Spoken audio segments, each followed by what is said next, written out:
दुनिया का सबसे पावरफुल मुल्क अमेरिका और मिडिल ईस्ट का स्ट्रॉन्ग प्लेयर ईरान, ऐसा क्या हुआ इन दोनों देशों के बीच में कि बात सीधा वॉर तक पहुंच गई। मैंने आप लोगों से कहा था कि मैं आप लोगों को बताऊंगा इनकी छुपी हुई हिस्ट्री।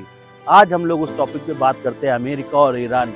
आखिर क्या हुआ इन दोनों देशों के बीच में कि बात सीधा वॉर तक पहुंच गई और पूरे विश्व में इन दोनों ने अशांति फैला दी। हम लोग बात करते हैं अमेरिका और ईरान पर, जिसके बारे में हम लोग आपसे पहले भी बात कर चुके थे, आपने हम लोगों को शॉर्ट में देखा। नमस्कार दोस्तों, मैं आपका अपना मनोज। आज हम लोग बात करते हैं अमेरिका और ईरान पर, जिसके बारे में हम लोग आज उनकी शुरुआत से बात करेंगे। आखिर यह बात वॉर तक कैसे पहुंची। आज हम लोग बात करते हैं अमेरिका और ईरान की। एक समय था जब अमेरिका और ईरान बहुत अच्छे दोस्त हुआ करते थे। उस वक्त अमेरिका और ईरान के बीच में इतनी अच्छी दोस्ती थी कि ये दोनों मुल्कों में बहुत अच्छे संबंध थे। उस वक्त ईरान के तेल पर अमेरिका की बहुत गहरी नज़र थी और ईरान में तेल बहुत ज़्यादा पाया जाता था। ईरान में तेल की वजह से अमेरिका की दिलचस्पी लगातार बढ़ती जा रही थी। यही वजह रहा अमेरिका और ईरान की, कहीं ना कहीं इसी वजह से बात खराब हुई और बात आज वॉर तक है। अमेरिका और ईरान के रिश्ते इतने अच्छे हुआ करते थे, अमेरिका ईरान को सपोर्ट भी बहुत करता था, पर कहीं ना कहीं ईरान की जनता ये जानती थी कि यार हमारे देश में बाहरी लोगों का डिस्टरबेंस बढ़ता जा रहा है। इसकी वजह से ईरान की जनता कहीं ना कहीं नाखुश थी। यही वजह रही अमेरिका और ईरान की दुश्मनी की, जो आज आप वॉर के रूप में देख रहे हैं। इसके मेन पॉइंट पे हम लोग आते हैं। सन 1953, इन दोनों के बीच में 1953 में जो घटना हुई, वहीं से अमेरिका और ईरान के बीच में दुश्मनी का वो बीज रखा गया जो आज तक सीधा वॉर तक आया है। आप लोगों को मैं बताऊंगा उस 1953 की वह घटना जिससे अमेरिका और ईरान के बीच में दुश्मनी का मेन रीज़न रहा।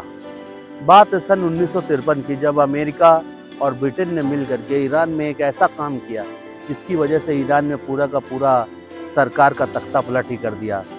बात है 1953 की, जब अमेरिका की CIA और ब्रिटेन के MI6 ने मिलकर ऑपरेशन एपेक्स के तहत एक ऐसा काम किया जो लोकतांत्रिक रूप से चुने गए प्रधानमंत्री मोहम्मद मुदासिक को तख्ते से बेदखल कर दिया। इसमें अमेरिका के अपने हित छुपे हुए थे, जिसकी वजह से अमेरिका चाहता था, इस तख्ता पलट के पीछे उसका रीज़न था कि वह चाहता था कि उसको हमेशा सस्ते तेल की आपूर्ति होती रहे। और लोकतांत्रिक रूप से चुने गए प्रधानमंत्री मोहम्मद मुदासिक ने ईरानी तेल कंपनी का राष्ट्रीयकरण कर दिया था, जिससे अमेरिका को ये लगता था कि शायद उसके तेल की पूर्ति में बाधा पैदा करेगा।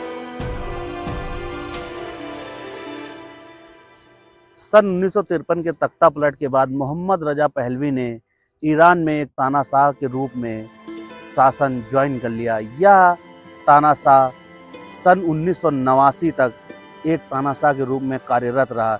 इसकी साजिश के लिए अमेरिका ने पूरा का पूरा तेल की चाहत में ईरान में एक पूरा का पूरा तख्ता पलट कर दिया था, जिसकी वजह से अमेरिका के प्रति ईरान में गुस्सा बढ़ता चला गया।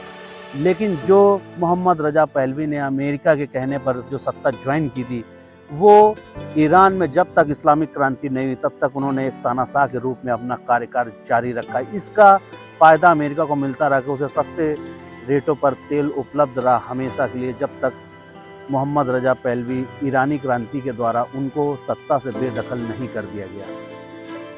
अमेरिका की CIA और ब्रिटेन की MI6 ने ईरान में धन के बदले बहुत सारा धन के जरिए वहाँ पर एक तख्ता पलट किया, जिसकी वजह से अशांति और गुस्सा ईरान की जनता में बढ़ता चला गया।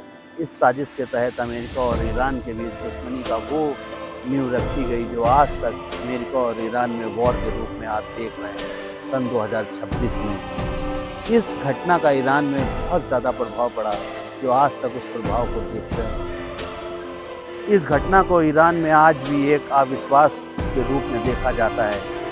इस घटना ने ईरान में अमेरिका और ईरान के बीच में एक उस अविश्वास को पैदा किया, जिसकी वजह से आज भी ईरानी जनता अमेरिका से बहुत ज़्यादा खफा रहती है। और ईरान के अंदर बाहरी शक्तियों का सबसे बड़ा हस्तक्षेप माना जाता है।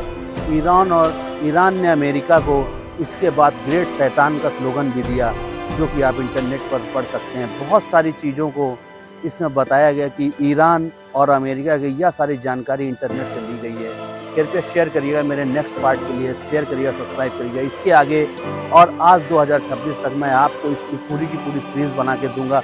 जुड़े रहिएगा मेरे साथ, शेयर करिएगा, सब्सक्राइब करिएगा।